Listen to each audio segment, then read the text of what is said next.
Perintahkanlah jiwaku ini. Arahkanlah jalan hidupku ke arah benar, Madawa.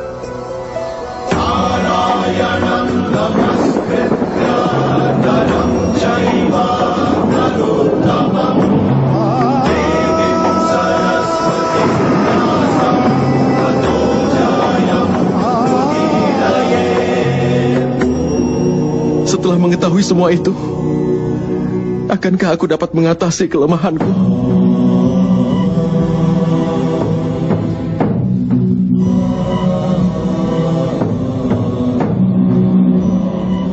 Bangunlah, Partha.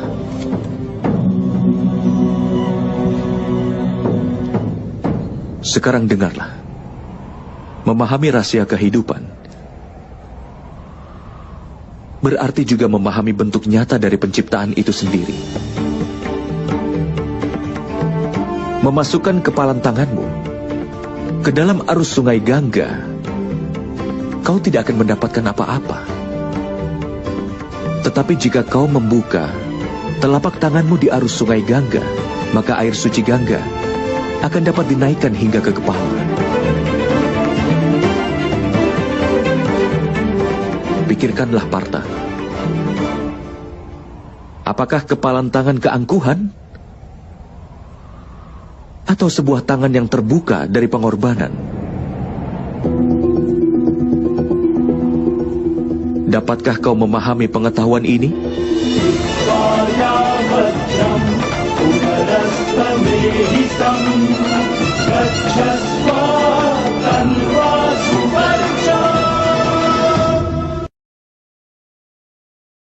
Apakah itu kepalan tangan keangkuhan?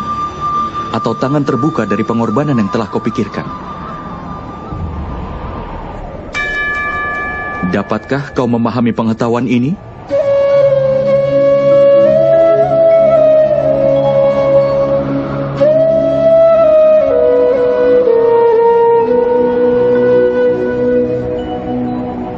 Apakah dunia ini sebenarnya, Partha? Manusia, iblis, burung, parasit, serangga, ikan, dan pepohonan? Bagaimanakah semuanya diciptakan?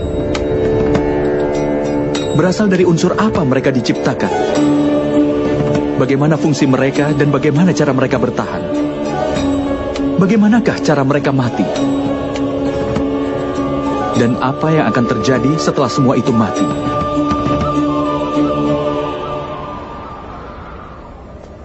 Renungkan akan rahasia ini. Tubuh manusia terbuat dari tanah, Madawa.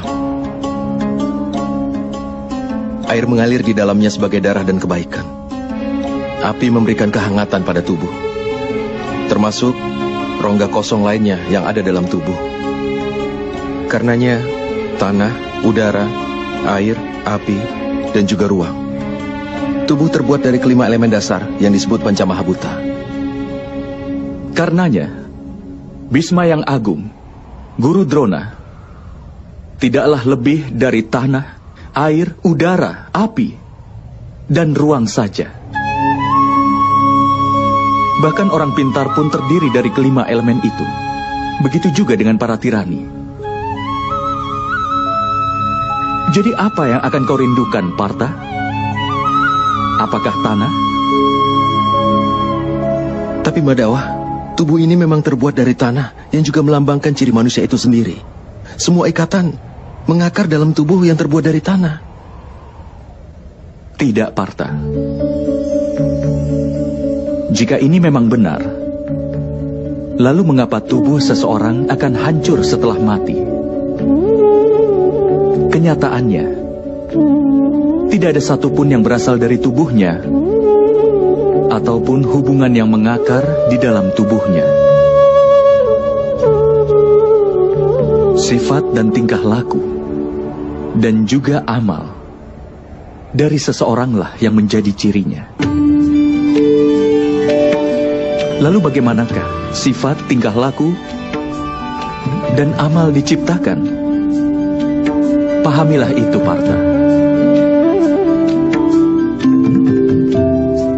Kehidupan manusia hanyalah perwujudan keserasian antara sesuatu yang tampak dan tidak tampak. Tetapi sifat dan amal dari setiap manusialah yang membuatnya akan menjadi berbeda. Dasar untuk ini adalah 3 sifat manusia yang disebut triguna. Terdiri dari tamas, rajas, dan satwa. Apa yang dimaksud dengan itu, Madawa? Tamas berarti kebodohan. Menghabiskan hidup tanpa memikirkan, baik atau buruk bisa dikatakan tamas yang berhubungan dengan kebodohan. Seperti halnya kehidupan binatang, yang semata-mata hanya untuk memenuhi keinginan tubuh mereka. Satwam sendiri artinya adalah kebaikan. Ketika seseorang dalam situasi tertentu memikirkan keadilan, kebenaran, dan tradisi sebelum melakukan sesuatu, maka dia disebut sebagai satwam yang berhubungan dengan kebaikan. Di tengah kedua hal itu adalah seseorang yang menguasai ilmu pengetahuan, tapi dia juga tertarik akan nafsu tubuh dan juga pikirannya. Seperti manusia yang hidup dengan keangkuhan, artinya rajas yang berhubungan dengan nafsu. Dengan menciptakan keseimbangan antara kebodohan, nafsu, dan juga kebaikan, maka sifat manusia dapat ditentukan.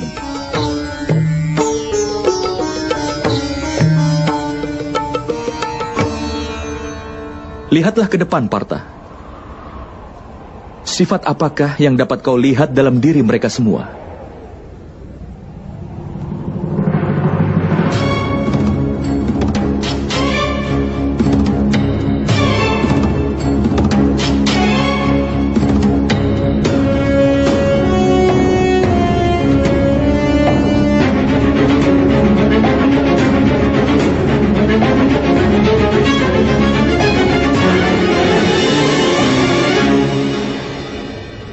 Pangeran Duryodhana tahu akan keadilan, tapi tidak pernah bertindak adil. Hidupnya dipenuhi dengan keangkuhan. Karenanya, dia sedikit memiliki kebodohan. Memiliki nafsu, dan sepenuhnya tidak punya kebaikan.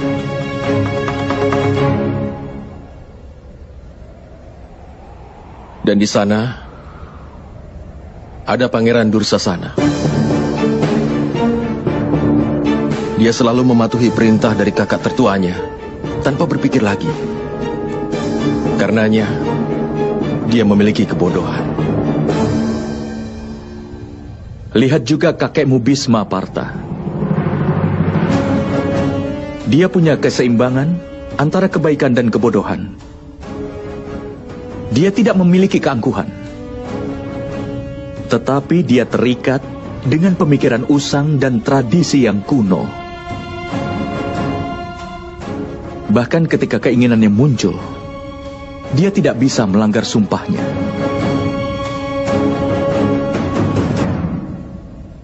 Lihatlah Guru Drona. Dia memiliki baik pengetahuan maupun keangkuhan. Pengetahuan membebaskan manusia, tetapi keangkuhannya tidak membiarkannya mencapai kebebasan.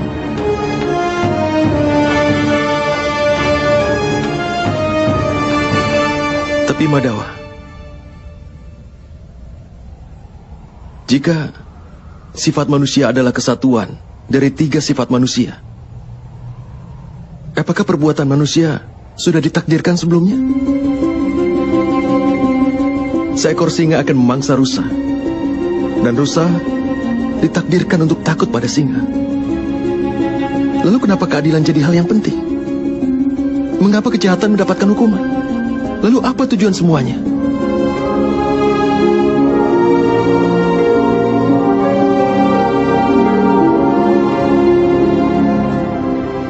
Sebuah pertanyaan yang bagus, Partha. Tapi pertama-tama, pahamilah apa yang dimaksud. dengan manusia itu. Manusia tidak hanya gabungan dari 5 elemen dasar itu, tidak hanya kelima wujud itu, panca indera penggerak, dan 3 sifat manusia, tidaklah hanya gabungan dari ke-23 wujud itu. Agar manusia dapat menjalankan fungsinya, dia memerlukan energi, dan energi itulah yang disebut dengan kehendak. Jadi Mandawa, apa manusia terdiri dari kehendak? Tidak, Partha. Bersamaan dengan kehendak manusia dan gabungan dari ke-23 unsur itu adalah ciptaan. Dan yang berada dalam peringkat disebut manusia ini terbuat dari 23 unsur, yang artinya percikan terkecil dari dewa, yang dinamakan sebagai jiwa. Ketika ciptaan dan manusia menjadi satu, yang berarti ketika percikan terkecil dari dewa berada dalam tubuh seseorang sebagai jiwa, saat itulah manusia akan hidup.